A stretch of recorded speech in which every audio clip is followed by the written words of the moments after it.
दोस्तों बाबू के हाथ में अमरूद भी सड़ा जा रहा था और यहाँ देख सकते हैं इतना सारा अमरूद। चलो बाबू खा ले। लाई दे बता पापा तब कहते पापा दे पापा दा कहते पापा हो।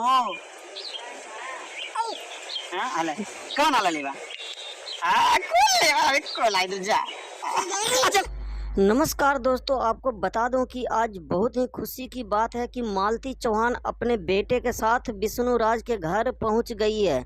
जी हां दोस्तों, कि जैसा आप देख सकते हैं विष्णु राज अपने बेटे के साथ है जो खेल रहा है। जी हां दोस्तों, आपको बता दूं कि कुछ दिन पहले है जो विष्णु राज और मालती चौहान में काफ़ी लड़ाई हुई थी। यहाँ तक कि मालती चौहान ने अपने बॉयफ्रेंड के साथ शादी कर ली थी और चली गई थी। लेकिन दोस्तों आज आप देख सकते हैं कि विष्णु राज है जो अपने बच्चों के साथ खेल रहा है। जी हाँ दोस्तों, अगर आप मेरे चैनल पर नए हैं तो चैनल को सब्सक्राइब कर दें।